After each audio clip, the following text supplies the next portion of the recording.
Hello everyone, and I am Poonam Gaur from Chemistry Learning Classes.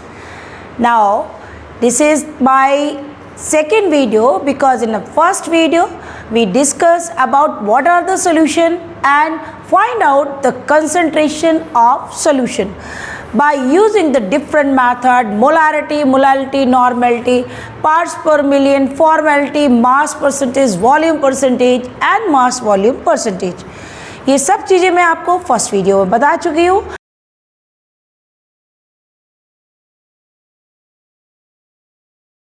अब ये मेरा second video है solution chapter से, और सॉल्यूशन में आपको इम्पॉर्टेंट बात ये है कि आपको ये पढ़ना है what is the solubility. Solubility क्या होती है, क्योंकि अपन ने क्या देख लिया कि हमने लिक्विड लिया और लिक्विड के अंदर मैंने मिक्स किया कोई भी solute. Liquid is act as a solvent and solid is act as a solute. Sugar water की मिक्सिंग है, दिस इज द सॉल्यूशन. अब ये जो डिज़ोल्व हो रहा है वो डिज़ोल्व होने में कितना टाइम लग रहा है या कौन से फैक्टर इफेक्ट कर रहे हैं, वही हमको इसके अंदर पढ़ना है. तो first of all what is solubility. Solubility क्या होती है?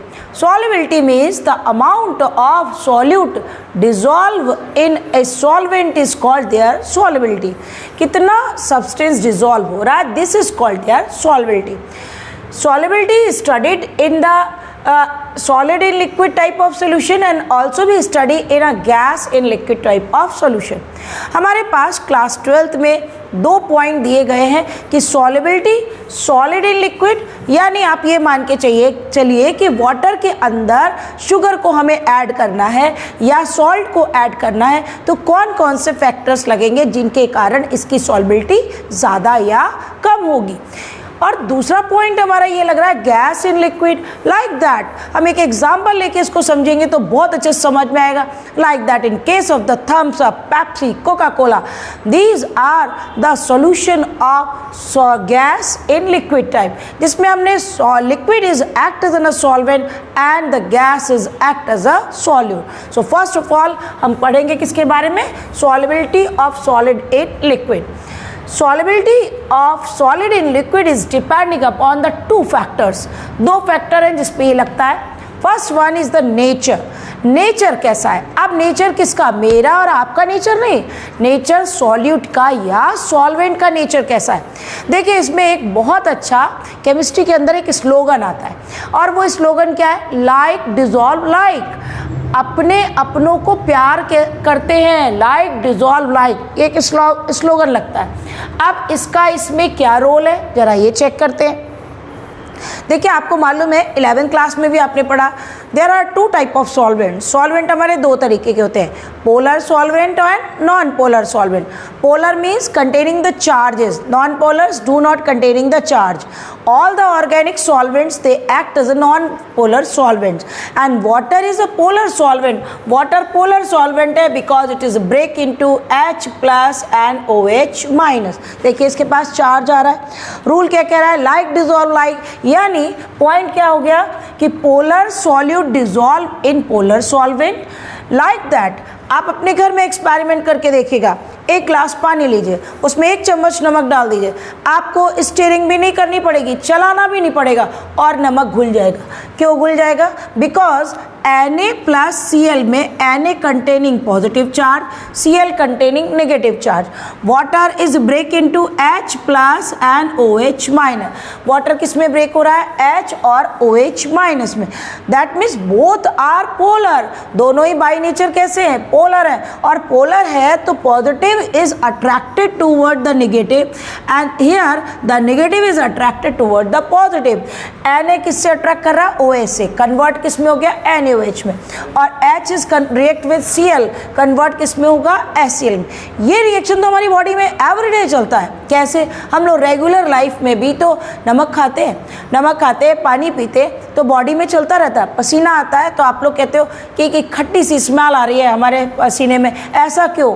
क्योंकि ड्यूरिंग द रिएक्शन बन क्या रहा है? HCl. तो स्वेटनिंग के साथ में HCl का रिमूवल होता है. तो ये तो प्रोसेस हमारी बॉडी, और हमारी बॉडी को भी आपके मोबाइल के जैसे चार्जिंग ही तो चाहिए। चार्जिंग करने के लिए हमको किसकी डिमांड है? NaCl की, because NaCl is a polar solute. आपके पास मान लीजिए अगर एप्पल का भी मोबाइल है लेकिन मोबाइल का चार्जर नहीं है तो क्या वो चलेगा? नहीं चलेगा, क्योंकि चार्जर नहीं है। हमारी बॉडी को अगर हम NaCl नहीं देंगे या कोई भी पोलर सॉल्यूट यूज़ नहीं करेंगे तो बॉडी चार्ज नहीं होगी। भले आपने मिठाई बहुत खाई लेकिन फिर भी एक डिमांड है कि हमें थोड़ा सा नमकीन चीज़ मिले। क्यों? क्योंकि हमें उसमें NaCl मिलता है जिससे हमारी बॉडी चार्ज होती है। अब देखिए पहला पॉइंट तो क्लियर हो गया कि polar soluble in polar solvent and non polar soluble in non polar solvent, क्योंकि लाइक डिजॉल्व लाइक चल रहा है, दोनों एक जैसे होने चाहिए। अब नॉन पोलर का एग्जांपल क्या लिया? All the organic compounds they are non polar. कार्बनिक के अंदर तो आपको मालूम है ऑर्गेनिक कंपाउंड्स में का हेड कौन है? कार्बन। और कार्बन पर्टिकुलर कौन सा बॉन्ड बनाता है? कोवलेंट। कोवलेंट मतलब sharing. In case of the sharing there is no charges. अगर शेयरिंग होती है तो कोई भी चार्ज नहीं आता।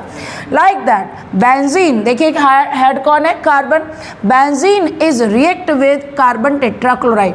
बेंजीन की अगर हम कार्बन टेट्राक्लोराइड के साथ में रिएक्शन करा दें तो बोथ आर सॉल्युबल, दोनों आपस में डिसॉल्व हो जाते हैं। और देखिए हमारे पास बहुत सारे एग्जाम्पल, चूँकि हमारा हाउस इज़ ऑल्सो भी act as an a laboratory, वो भी वर्किंग कर रहा है लेबोरेटरी की तरह। हमारे यहाँ सब चीज़ें 2 डिफरेंट टाइप के ऑयल ले लीजिए, like that of mustard oil, like that of a sunflower oil, दोनों को आप मिक्सिंग करिएगा आसानी से मिल जाएंगे। 2 रिफाइंड ऑयल लीजिएगा, मिक्सिंग कर दीजिएगा, मिल जाएंगे। लेकिन वाटर और ऑयल का कोई कॉम्बिनेशन नहीं है। आप देखिए कि अगर पानी गर्म किया और उसके अंदर कढ़ाई गीली है और उसके अंदर पानी की ऑयल के साथ में वाटर ड्रॉपलेट चली गई तो क्या होगा? आवाज़ आने लगती है और वो उससे दोनों सेपरेट आउट हो जाते हैं। क्यों? क्योंकि एक पोलर है और दूसरा नॉन पोलर। तो पोलर पोलर में सॉल्युबल होते हैं और नॉन पोलर में। क्लियर हो गया होगा? Is it clear? Now the next topic is the temperature. Second factor आता है आपका temperature, and temperature play an important role in the chemistry because temperature increase the kinetic energy. अगर temperature ज़्यादा होगा तो काइनेटिक एनर्जी ज़्यादा होगी, kinetic energy ज़्यादा होगी तो सॉल्युबिलिटी के ऊपर इफेक्ट पड़ेगा ही। अब आपको मालूम है there are 2 type of reaction, exothermic and endothermic. And if the heat is liberated, अगर की हीट लिबरेट हो रही है then it is called as a exothermic, and if it is absorbed the heat then it is called as a endothermic. And for exothermic reaction delta H is a lesser than 0, and in case of the endothermic delta H is greater than 0. And in case of exothermic reaction solubility decreases with increase the temperature. solubility कम होगी लेकिन जब temperature बढ़ेगा तो solubility increase the temperature decrease the solubility.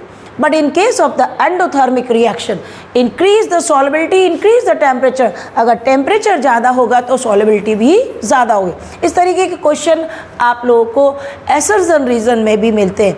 आप लोग को हर point को deeply पढ़ना है तब आप उसको सेलेक्ट करके और आंसरिंग कर पाएंगे। देखिए ये तो हमारा कंप्लीट हो गया solubility of solid in liquid, यानी अगर हमें सॉलिड को लिक्विड में मिक्स करना है 2 ही फैक्टर लगे नेचर में, and second one is a temperature. Now this is another point, solubility of gas in liquid. देखिए हम अपने पास पहले से एक एग्जांपल लेके चलते हैं, लाइक दैट हमने Thums Up, Pepsi, Coca Cola का एग्जांपल ले लिया। First is the nature of gas in liquid and liquid. Nature क्या है, गैस का नेचर क्या है, लिक्विड का नेचर क्या है, इस पर डिपेंड करता है। सम ऑफ द गैसेस, ये है आपका एड्जॉर्प्शन का सम ऑफ द गैसेस। अब हमारे पास देखिए 2 टाइप की गैसेस होती है। Some of the gases which are stable, कुछ गैसें ऐसी होती है जो स्टेबल होती है, like that of helium, like that of H2O2 N2, these are the stable gases. And unstable gases में कौन सी आ जाती हैं? कार्बन डाइऑक्साइड है, H2S है, HCl and NH3, these are the unstable gases. All the stable gases, एक point को ध्यान रखिएगा, all the stable gases, their solubility is less because they are not convert into the liquid form. They are non-liquefiable.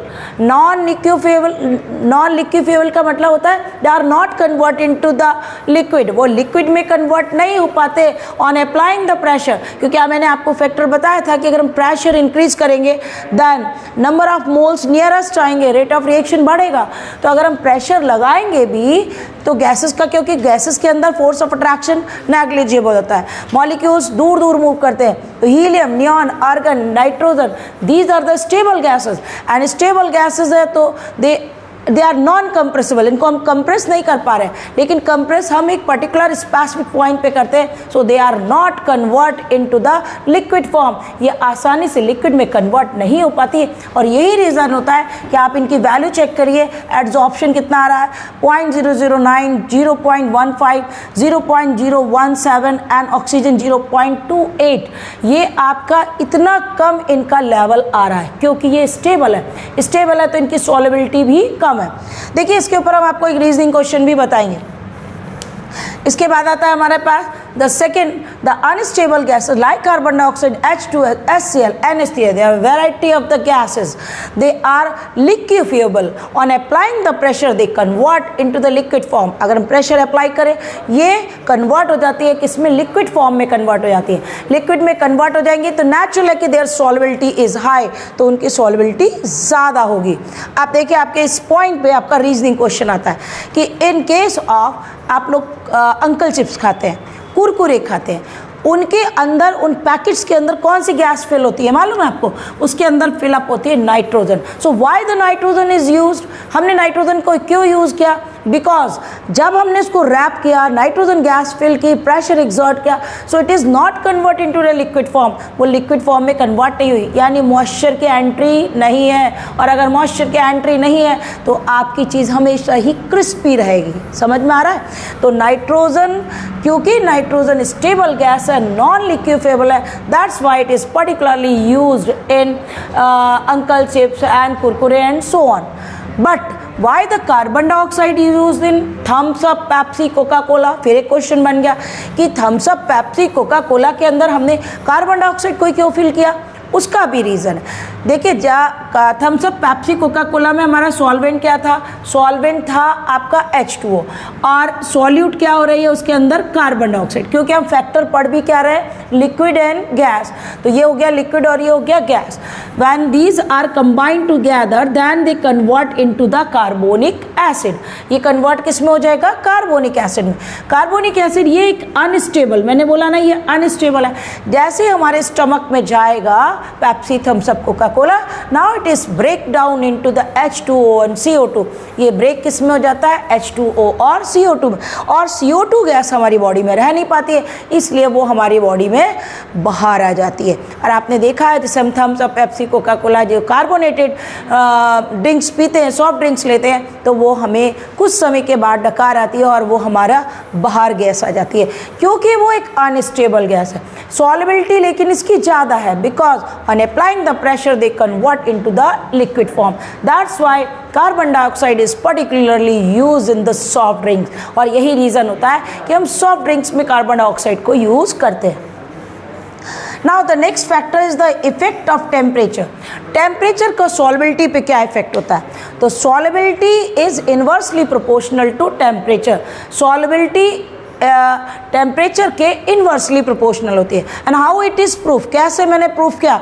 देखिए मैंने एक भगोनी में पानी ले लिया और पानी को मैंने बॉयल किया. So increase the temperature then decrease the solubility of gas. आप देखिए कि जो एयर प्रेजेंट है, वाटर के अंदर एयर होती है, तो आप सभी को मालूम है वही रीज़न होता है कि हमारे एक्वाटिक एनिमल्स और एक्वाटिक प्लांट्स जो होते हैं वो सर्वाइव कर पाते हैं. तो अभी जब हम वाटर को बॉयल करते हैं तो बॉयल करने में क्या होता है कि ये गैसेस जो होती हैं वो रिमूव होने लगती है. इसके मतलब जैसे जैसे टेम्परेचर बढ़ा वैसे वैसे गैस बाहर आ रही है. सो increase the temperature decrease the solubility of gas. और ये प्रूफ हो गया. अभी देखिए पेपर में इस पे भी रीजनिंग क्वेश्चन आ रहा है। रीजनिंग क्वेश्चन क्या आ रहा है कि why the hot water is not use in the aquarium. हम हॉट वाटर को एक्वेरियम में क्यों नहीं यूज़ करते हैं? Because in hot water the percentage of oxygen is less, because increase the temperature decrease the solubility of gas. And second एक question और आता है कि इन समर में आपके जो फिशेस होती है या एक्वाटिक एनिमल्स होते हैं वो डेड होने लगते हैं, उनकी डेथ होने लगती है। क्यों होने लगती है? फिर वही टेम्परेचर ज़्यादा होगा, वाटर का टेम्परेचर बढ़ेगा, गैस की सॉल्युबिलिटी लिक्विड के अंदर कम होने लगी और धीरे धीरे जो एक्वाटिक एनिमल्स हैं वो डाई हो जाएंगे। ठीक है, तो solubility is inversely proportional to temperature. Solubility temperature का इन्वर्सली प्रोपोर्शनल होता है और ये प्रूफ हो गया। देखिए, हम हर पॉइंट को एग्जाम्पल से अगर समझते हैं तो हमें बिल्कुल क्लियर हो जाता है, क्योंकि अभी आपका जो कॉन्सेप्ट है एग्जामिनेशन का वो सारा रीजनिंग और कॉन्सेप्चुअल चल रहा है। ठीक है, अब इसके बाद नेक्स्ट पॉइंट आता है इफेक्ट ऑफ इम्प्योरिटीज़। इम्प्योरिटीज़ का सॉल्युबिलिटी पे क्या इफेक्ट होता है? रूल कहता है solubility is directly proportional to impurity. Solubility impurity के डायरेक्टली प्रोपोर्शनल होती है ना। How it is proof? फिर हमें एग्जाम्पल चाहिए। देखिए, आपको केमिस्ट्री में हर एक पॉइंट पे आपको एग्जाम्पल चाहिए, तभी आप उसको क्लियर हो जाता है। अब देखिए, आपके घर में भी Pepsi, Thums Up, Coca Cola आता है। हमारे घर के अगर कोई बुज़ुर्ग लोग होते हैं, अगर हम उनको ऑफ़र करते हैं कि आप पियोगे तो मना कर देते हैं नहीं, लेकिन अगर हम माजा देते हैं तो फटाफट कभी नहीं मना करते, बोलते हाँ लाओ दे दो। कारण क्या होता है? क्यों नहीं पीना चाहते हैं या माजा को वो क्यों ऑफ़र कर को ले एक्सेप्ट कर लेते हैं कि हमें लेना है? उसका रीज़न ये है कि जब वो कार्बन डाइऑक्साइड, जब वो कार्बोनेटेड ड्रिंक लेते हैं तो लेने के बाद चूँकि अनस्टेबल है, कार्बन डाइऑक्साइड रिलीज़ होती है तो वो उनको अच्छी फीलिंग नहीं आती। जबकि माजा इज़ नॉट अ कार्बोनेटेड, वो कार्बोनेटेड नहीं है, इसके लिए ही उनको प्रॉब्लम आती है। अगर हम अपने बड़े लोगों को पेप्सी पिलाना चाहते हैं तो हमें पता क्या करना चाहिए? बस थोड़ा सा सॉल्ट लेते और हम पेप्सी में डाल दें।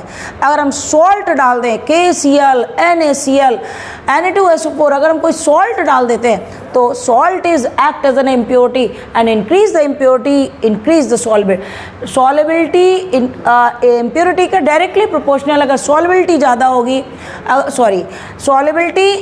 सॉल्युबिलिटी इज़ इन्वर्सली, अगर सॉल्युबिलिटी गैस की ज़्यादा है, अगर हमने उसके अंदर इम्प्योरिटी बढ़ाएंगे तो सॉल्युबिलिटी कम हो जाती गैस की। और ये प्रूफ हो गया कि impurity is inversely proportional to the solubility, यानी इम्प्योरिटी अगर कम है तो गैस की सॉल्युबिलिटी ज़्यादा है। ठीक है, the next factor is the pressure and pressure is directly proportional to solubility. अगर प्रेशर ज़्यादा होगा तो सॉल्युबिलिटी भी ज़्यादा होगी। अच्छा, इस पॉइंट को pressure is directly proportional to solubility, इसको एक साइंटिस्ट थे, एक्चुअल में सॉल्यूशन चैप्टर में दो ही साइंटिस्टों का मेन रोल है। First one is the Raoult's law, और Raoult's law is particularly based on vapour pressure, जो मैं आपको इसके नेक्स्ट वीडियो में बताऊंगी। लेकिन उसके पहले अभी हमारे पास आ रहा है हेनरी लॉ। हेनरी का ये कहना था, अकॉर्डिंग टू हेनरी लॉ आपके प्रेशर के फैक्टर के अंदर ही आता है। एग्जामिनेशन में जब आप लोग एकेडमिक एग्जामिनेशन देते हैं, बोर्ड के एग्जामिनेशन देते हैं, तो उसमें आपको थ्योरेटिकल क्वेश्चन मिलता है। हेनरी लॉ क्या है ये आएगा, एप्लीकेशन ऑफ हेनरी लॉज आती हैं, लिमिटेशंस ऑफ हेनरी लॉ आता है, और हेनरी लॉ के ऊपर बेस्ड न्यूमेरिकल भी आते हैं। सो फर्स्ट ऑफ ऑल कि हेनरी लॉ है ही क्या चीज़, है ना। हेनरी साइंटिस्ट का नाम था, और हेनरी का ये कहना था mass of the gas dissolve in the liquid is directly proportional to pressure. Gas का मास गैस के प्रेशर का डायरेक्टली प्रोपोर्शनल होता है। So m is proportional to p and m is equal to KHP और KH is equal to m upon p। तो first हमारा formula proof होके आ गया, mass of the gas dissolve in the liquid, यानी कितनी गैस हम dissolve है उसमें, वो डायरेक्टली प्रोपोर्शनल होती है प्रेशर के। इसको मैं आपको अभी एप्लीकेशन में बिल्कुल क्लियर करूँगी, पहले लॉ बता देती हूँ। अच्छा, अभी उन्होंने एक फॉर्मूला और बनाया, कहा कि अगर कि इन प्लेस ऑफ मास हम यूज़ करते हैं मोल फ्रैक्शन। मोल फ्रैक्शन मैंने आपको फर्स्ट वीडियो में बता दिया। मोल फ्रैक्शन क्या होता है? It is the ratio of number of mole of one component to the number of mole of the total component. और उनको क्या कहना था कि pressure is directly proportional to mole fraction. Pressure mole fraction का डायरेक्टली प्रोपोर्शनल होता है। So P is equal to KHX और KH is equal to P upon X। तो हमारे पास देखिए दो फॉर्मूले आ गए हेनरी के, M is directly proportional to P और P is directly proportional to X। तो अगर आप लोग से एग्जामिनेशन में हेनरी लॉ पूछता है तो आपको केवल इतना लिख के आना है। इन केस अगर उसने आपसे पूछा राइट डाउन द एप्लीकेशन, और एप्लीकेशन के क्वेश्चन आप लोग के जो आते हैं वो रीजनिंग क्वेश्चंस में आते हैं। अब जैसे पहली एप्लीकेशन तो देखिए बहुत इंपॉर्टेंट पॉइंट होता है केमिस्ट्री के लिए, क्योंकि आप जो कुछ भी पढ़ रहे हैं वो हमारी एवरीडे लाइफ में हम उसको यूज़ कहाँ कर रहे हैं, हम अप्लाई कहाँ कर रहे हैं। क्योंकि अभी आपको बताऊँ, आप केमिस्ट्री के बिना सरवाइव नहीं कर सकते हैं। सॉलिड, लिक्विड, गैस, क्या इनके बिना सरवाइव कर सकते हैं? हमारे चारों तरफ जितनी भी चीज़ें हम लोग यूज़ कर रहे हैं, all of them these are made up of a chemical, वो सब बनी तो केमिकल की है ना। अब पहली एप्लीकेशन किस में आती है? पहली एप्लीकेशन हमारी आ रही है इसी के अंदर, सॉफ्ट ड्रिंक्स के अंदर। सॉफ्ट ड्रिंक में हम कैसे अप्लाई करते हैं? सेकेंड थिंग, इन हाई एल्टीट्यूड। अगर हम हाई एल्टीट्यूड पे जाते हैं, ऊंचाई पे जाते हैं, तो क्या फ़र्क पड़ता है? And next one, in sea diving. Sea diving मतलब जो गोताखोर है उसमें भी ये हमारा फैक्टर लगता है। So there are following applications. अब देखिए सॉफ्ट ड्रिंक के ऊपर कैसे क्वेश्चन पेपर में आता है। क्वेश्चन आता है कि what happen when soda water bottle is open. अरे कह रहा है क्या होता है जब हम सोडा वाटर की बोतल को खोलते हैं? कोई बात नहीं, खोलते हैं, उसके बाद हम पी लेते हैं, खत्म। नहीं, लेकिन अगर मान लो गलती से बोतल हिल गई या आपने हिला दी तो फिर कुछ और भी होता है। पता है क्या होता है? जब हमने तेज़ी से बोतल को शेक किया, प्रेशर बढ़ा, ढक्कन खोल दिया, जैसे इसका स्टॉपर रिमूव किया, प्रेशर डाउन, और प्रेशर डाउन होगा तो गैस का मास भी डाउन होने लगेगा, because mass is directly proportional to pressure, क्योंकि मास प्रेशर का डायरेक्टली प्रोपोर्शनल होता है। So decrease the pressure, decrease the solubility of gas in liquid, therefore the carbon dioxide present in a Pepsi और Thums Up और Coca Cola, it is remove with brisk effervescence. वो झाग के साथ, बुदबुदाहट के साथ बॉटल से बाहर आने लगती है। And this reaction is based on the Henry law. और ये किसके ऊपर बेस्ड हो गया? हेनरी लॉ के ऊपर बेस्ड हो गया। क्यों? क्योंकि ढक्कन हटाते ही मास गैस का कम होगा, गैस का मास कम होगा, गैस बाहर आएगी। गैस कौन सी है? Carbon dioxide. कार्बन डाइऑक्साइड हमेशा ब्रिक एफर्वेसेंस से निकलती है। तो सॉफ्ट ड्रिंक में कौन सा लॉ लगा? Henry law. Second is the high altitude. जब हम लोग ऊंचाइयों पे जाते हैं, बद्रीनाथ, केदारनाथ और ऊंचाई पे जाते हैं, तो वहाँ पे क्या होता है? क्योंकि वहाँ पे प्रेशर कम, जब प्रेशर कम है तो गैस का मास भी कम, ऑक्सीजन की सप्लाई भी कम। अब नॉर्मल है, जैसे आप लोग होंगे कम एज के, नॉर्मल है तो कोई दिक्कत नहीं। लेकिन जब हम 50-60 के नियरेस्ट आते हैं, हमारी बॉडी की मेटाबॉलिक रेट में वेरिएशन आता है और हम हाई एल्टीट्यूड पे जाते हैं, तो वहाँ पे ऑक्सीजन कम मिलती है। हम गहरी गहरी सांस लेते हैं। गहरी गहरी सांस क्यों लेते हैं? हम चाहते हैं कि हमें ज़्यादा से ज़्यादा ऑक्सीजन मिले, और कई बार हमें उतनी ऑक्सीजन अगर नहीं मिलती है तो हमारी बॉडी में ड्राउजीनेस आने लगती है, हमारी बॉडी को ऑक्सीजन की डेफिशिएंसी होने लगती है, और नोजिया करके एक डिजीज़ होती है, वो हम कॉज कर लेते हैं। तो हाई एल्टीट्यूड पे भी यही हुआ। बट हमारे यहाँ क्यों नहीं होता? क्योंकि यहाँ प्रेशर ज़्यादा है तो गैस का मास भी ज़्यादा, गैस भी ज़्यादा है। जब गैस ज़्यादा तो हम लोग को सबको सफिशिएंट अमाउंट ऑफ ऑक्सीजन मिल जाती है।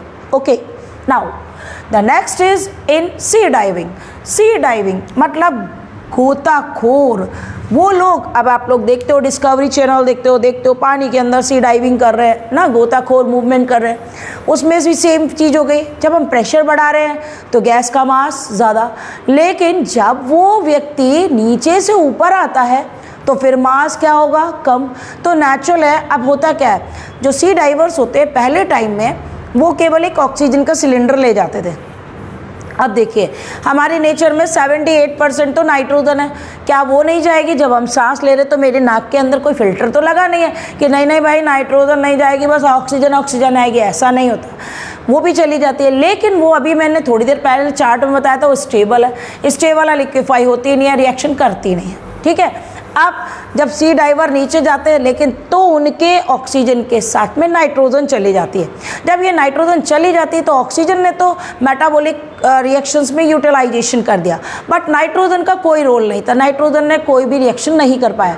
जब रिएक्शन नहीं करा तो वो बॉडी से बाहर निकलना चाहती है, बॉडी से बाहर निकल नहीं पाती है तो वेन्स के अंदर एयर बनने लगते हैं, एयर बबल्स आने लगती है, जिसको हम लोग बोलते हैं बैंड डिजीज़। आप लोग के एग्जामिनेशन में, बोर्ड एग्जामिनेशन में बैंड डिजीज़ पे भी क्वेश्चन आया कि बैंड डिजीज़ क्यों कॉज होती है, वो कौन सा फैक्टर लगता है, वो कौन सा लॉ लगता है, तो इसमें भी कौन सा लॉ लग रहा है, Henry law. Last one is आते ही आपका पॉइंट आता है लिमिटेशन क्या है हेनरी लॉ की। तो लिमिटेशन यानी कमी ये है कि Henry law is only possible for the liquid solution. Dilute solution, अगर डाइल्यूट सोल्यूशन होते हैं तो ही हेनरी लॉ फॉलो करता है। सेकेंड थिंग, जो डिजॉल्व गैसेज है उनका मिक्सचर नहीं होना चाहिए, उनमें एसोसिएशन और डिसोसिएशन भी नहीं होना चाहिए। तो ये सारे फैक्टर्स आपको पढ़ने हैं, सॉल्युबिलिटी के पॉइंट में ही आएंगे। आपको सभी चीज़ क्लियर हो गई होगी। अभी कोई भी चीज़ अगर आपको क्लियर नहीं हो रही है तो आप कमेंट सेक्शन पे ज़रूर डालिएगा, हमारे वीडियो को वॉच कीजिएगा और लाइक कीजिए, सब्सक्राइब कीजिए और ऐप को डाउनलोड जरूर कीजिएगा। हम आपको एक से एक मज़ेदार वीडियो भेजेंगे। आपको केमिस्ट्री एज अ फन की तरह पढ़नी है, ना कि एक टेंशन की तरह पढ़नी है। Thank you for watching me.